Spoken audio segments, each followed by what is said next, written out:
Well, good morning, everybody. Welcome to Psycho's Platters, episode 143. Always powered by coffee in the morning. What is Paul going to be reviewing today?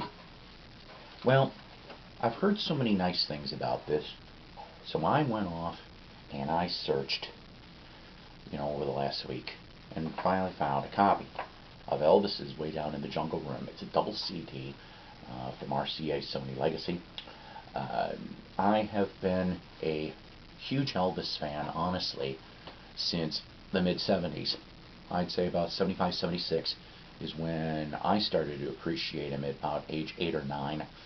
And I started collecting and getting what I could and listening and such. And believe it or not, I still will get occasional releases here and there. This one here sounded interesting enough. I had to grab it. Let me show you what it looks like on the inside first before we talk about what's on the thing, okay? First of all, you get yourself a little bit open like this. And then there's two CDs in here, done in what I call the early 70s RCA label, which I think is really cool. The booklet is actually half interesting. Let's see if I can pull that out here for you. Like I said, it says Way Down in the Jungle Room. Of course, this is a picture of Graceland. The back cover is a picture of at Graceland with the RCA Studio mobile truck. There seemed to be a thing that Elvis started doing. Here's a picture of. It was actually his den. They called it the Jungle Room, I'm led to believe, after he passed. But there's some nice pictures in this booklet. But for this one makes me laugh every time. I don't know what's up. Come here, let me give you a kiss. Yeah, I know that was kind of horrible. But let me get to the breakdown of this bit here, okay? Way Down in the Jungle Room being a double CD. On the CD release. Now, before I get into this, I have been trying to find the Way Down in the Jungle Room vinyl. I'm led to believe, it is a double album set. I want to say 17 tracks. Maybe I'm wrong on that. This one here, you got the Masters, which is 16 tracks of this. Now, the Masters, the Jungle Room sessions, which were in Elvis's Graceland, pretty much compiled the albums from Elvis Presley Boulevard, Memphis, Tennessee, and Moody Blue. Both really good albums. The second disc is outtakes. For example, here it says, Bitter They Are, Harder They Fall, take 1. She Still Thinks I Care, take 10. The Last Farewell, take 2. Solitaire, take 7. I'll Never Fall in Love Again, take 5. Moody Blue, take 1. For the Heart, take 1. Hurt, take 3. Danny Boy, take 9. Never Again, take 9. Love Coming Down, take 3. Blue Eyes Crying in the Rain, take 4. She Still Thinks I Care. I Still Care, alternate version, take 2. It's Easy for You, take 1. Way Down, take 2. Pledging My Love, take 3. And For the Heart, take 4. Now, I've listened to this thing, and it gives me a better appreciation for the mid-70s Elvis output. I actually have the Moody Blue album. Yes, on blue vinyl. I wish it was on black. Oh boy, right? That would be a collectible. But what I'm getting at is that, I listen to this stuff. Like, okay, I remember Moody Blue and I remember Way Down from when I was a kid. All right, and those were cool tunes to hear on the radio back then. But I guess what I'm saying is that it's just kind of neat that everything got put together in this type of a compilation. Saying that, I should mention that the sessions pretty much comprised from February 1976 for a couple of days and October 1976 for a couple of days. Pretty much what he did was he went, and it was kind of a cost-cutting measure in a way, having the portable studio at Graceland. He ended up inviting, of course, his his most trusted musician friends, which, if I remember correctly, the majority of them were his touring band, including James Burton, of course, who guitar extraordinaire in my eyes.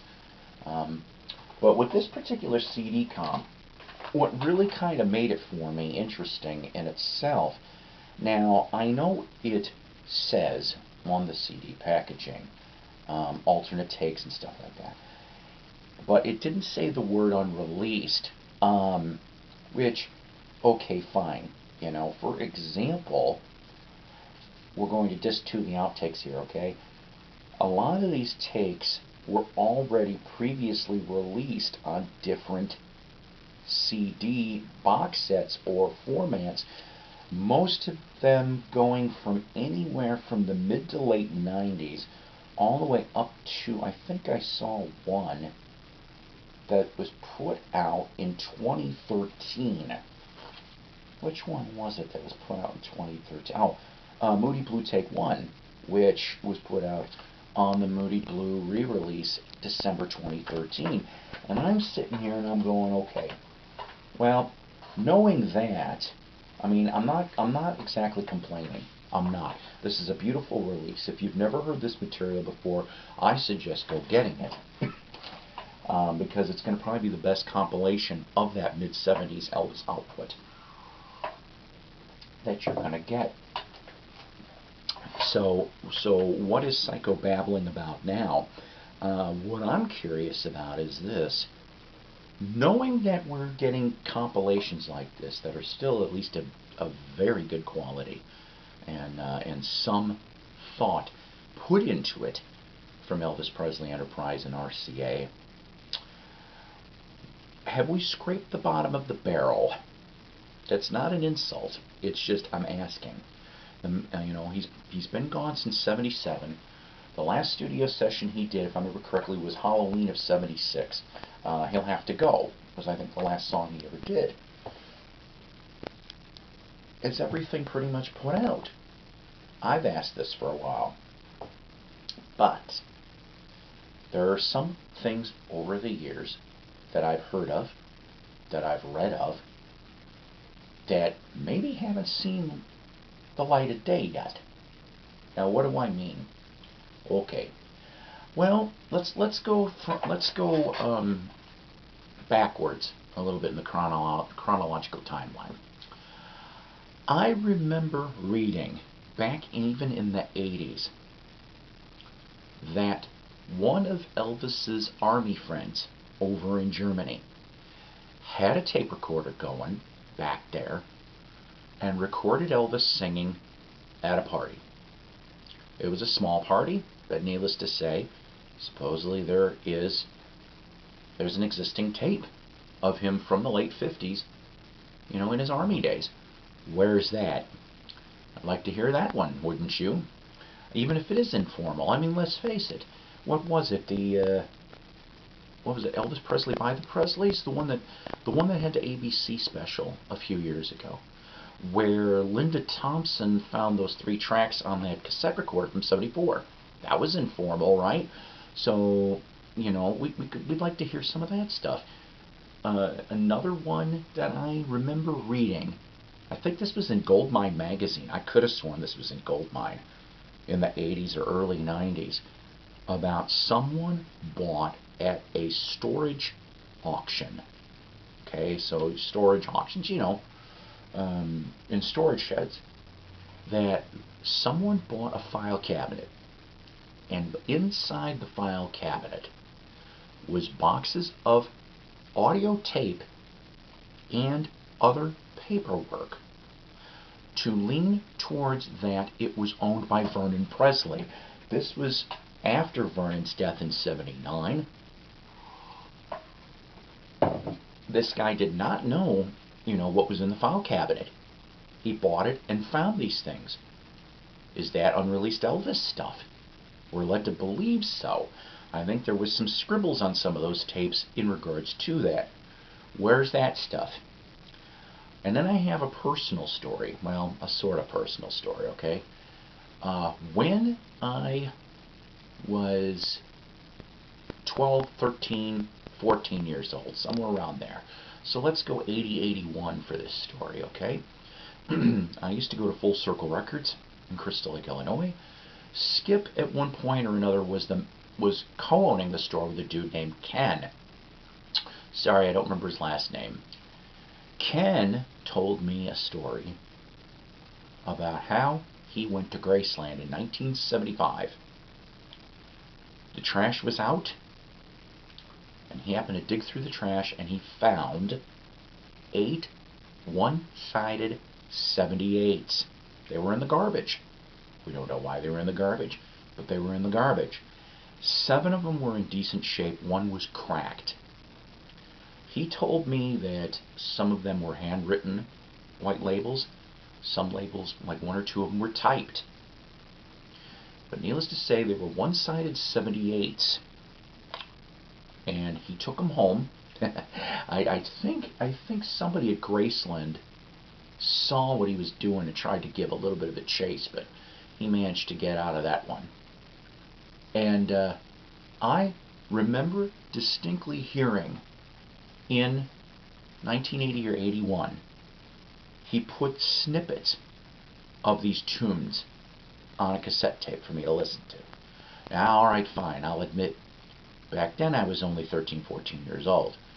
I don't know what was recorded, what was put out and what wasn't. But he said, at least up to that time period, because he was a huge Elvis fan too, that none of the stuff that were on those 78s were released up until that 80-81 time period. So much so that he wrote to RCA explaining what he had. He got a reply letter, something about $50,000. That was the offer RCA was willing to give him, because he sent a cassette tape of those snippets of songs, the same cassette tape I heard. And he turned it down. It's like to tell you that probably within a year after that, he was gone from the store. He left. He got out of that. So are those 7 or 8 songs still unreleased? I ain't sure. But at least to these teenage ears, it was very cool stuff. It was in decent audio. Not great, but not noisy. And this stuff should, has it been out? Maybe it is, maybe it's not. I don't know. So there's at least some stuff left. At least we think out there. It's just they needed to go and do a little bit of digging. But I think we're almost at the bottom of the barrel now. Almost 40 years after Elvis's death. We have a great body of music to listen to. So like I said, I'm glad about this release. Go get it. You're not going to be disappointed. I've already played it a couple times already. But there's some beautiful work on here. I've always been, like I said, a sucker for Booty Blue and Way Down. And I really do like He'll Have to Go. That is a very cool song. I think my friend Doug Fields told me there was a Jim Reeves cover, a Jim Reeves original. I'm like, I didn't know that. I may have to listen to Jim Reeves's version too, but Elvis does a great version of it. So, like I said, I know this is a review, but also a little extra for you Elvis fans to think about. And you know what? Leave some comments under the review on what you think, if there's anything left out there. I know there's specialty labels like Memphis Recording Service. What was the other one? There's a couple of them out there that try to unearth stuff, and it's cool when they do find things on occasion. But I think there's a little bit more out there. I bet you there's enough for 1 to 2 more albums, something tells me. But like I said, leave a comment down here, and if you haven't subscribed yet to Psycho's Platters, like and subscribe please, because you never know what I'm going to be doing next. Take care, God bless, rock on, like you, very much.